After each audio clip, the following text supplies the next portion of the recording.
بسم الله الرحمن الرحيم الحمد لله والصلاة والسلام على رسول الله صلى الله عليه وسلم ولا لي الكسر دوادة حلقة دي لحاد برنامج كيني مرشد المعلم حلقة دي هراء وحنوغسو شاكيني صفات كاللغة ربو إن لغا هلو مدرسة القرآن كناجحة وحنكترين الشان صفة كوباد أو مامل حوغن إن إلا دهي أو أنكسو شاكيني حلقة دي هراء صفة اللبات أو معلم أما معلمين تياله أو رسالة حنبارسن إن إلا ده مدرسة القرآن مدة صدحات أو منهج اسكول اللي تيران أو قرآن حاجة فربركة حاجة قرآن كيلنا والبطابة إن إلا ده قضب كشانات أو جوبتا أي كتالو إن جوب مناسب أي تاي أو قرحستان جوبتا أي هستان الدجينين قضب كشانات أو وحصوصار أما مرو حاجة تعليم تا قرآن كحفظ جيسا نطق جيسا iyo akhlaaqda intaba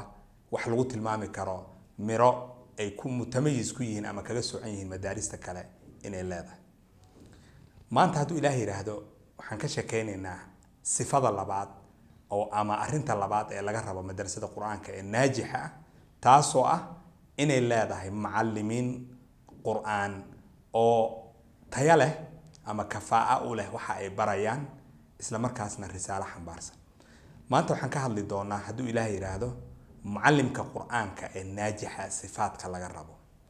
waxaan u kala qaybin doonaa insha Allah laba dhinaca koobaad oo ah sifaadka laga rabo ee xagga la xiriiro ruuxiga iyo iimaaniga iyo qaybta labaad oo ah sifaadka laga rabo ee xagga cilmiga midda ugu horeyso ee laga rabo macallimka quraanka waxa weeye al-ikhlaas lillahi azza wa jalla ilaahi subhanahu wa ta'ala inuu u baraxtiro عمل كان وقبنايو أو دريمة أو استرنسي عمل كان وقبنايو أنت ولاقيه إنه عمل آدي وين يهي أو تعليم كتاب الله عز وجل إله سبحانه وتعالى إخلاص أنو إرزاقه عمل كعظيم أو قبنايو هدونا معلمكو أونا إخلاص إلهي درتي أونا أسمينين وح أجره وكهلي ملها والعياذ بالله ولذلك أيها الإخوة حلو بهي هي إن المر والبنية إنه كعسبين يسينه إخلاص النية لله عز وجل إن إلهي درتي وعمل كان وسمعيه تاسوا أكاد على نيسو إنه يهي معلم حنبارسن رسالة فوق ومل فوق فكريه أو درنسن أرنتن وقوميه إن أرن وين أي تحي أو إله سبحانه وتعالى وكرامي قف كسرين وجرين نبي محمد عليه الصلاة والسلام بوس كيسين وتاجين نبي محمد قرآن كأيودات كبري جري أو إلهي أصدري قفك دحلي قرآنك إنه دتك برانا وإنه دريمه إن أرنتا أو سمينا يويني ذي قيمة هاي الليلة تصالير هذا سوق هذا إنه أو ويني ذا عمل كقرآن ككريم كأ إلا برايو وليه هاي مثلا كبس سوقات قفك سورة الفاتحة ما يقع عنق بعد صوبرت معلم قرآن بعد هاي ما يقع عنق آيات صوبرت قرآنك أبي وبديه ما يقع عنق آيات سورة الفاتحة برتي طبعا تردد أبي وبدين محيا العنق والبفرت مركو لمايو سورة الفاتحة آيات مركا هوريتا بريسا دادكي سلف كأها قار كميدا وحي ترتمي جرين عروتا يرير كأيني بران سورة الفاتحة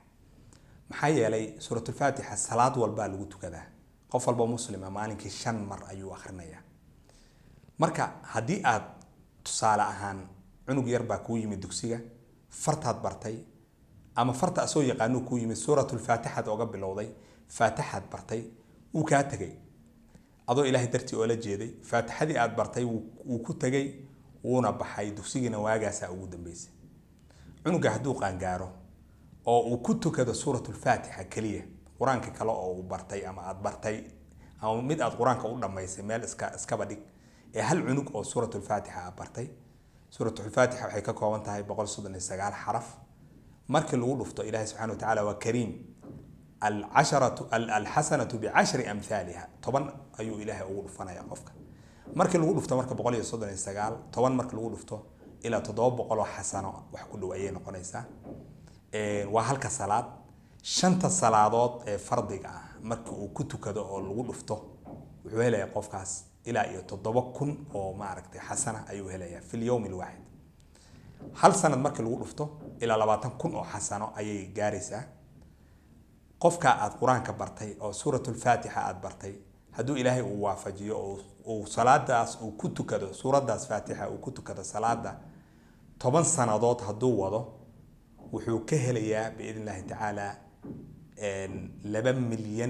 2,300,000 oo xasana ayuu helayaa. macallinkii soo barayna ilaahay subxaanahu wa tacaala waa kariim, intaasoo kale ayuu u qorayaa. marka macallinkii ilaahay dartii u baray suuratul faatixa qof walba uu baray oo ku tukanayo maalinkii akoonkiisa waxaa ugu dhacayso 10 bal mi'aad boqolaal iyo kumanaan xasana ayaa ugu dhacayso. haddii haddana la dhihi lahaa akoonka aad bangiga ku leedahay kumanaan baa kugu dhacayso, waxaa weeye cunuga quraanka bartaba lacag buu kuu soo dirayaa.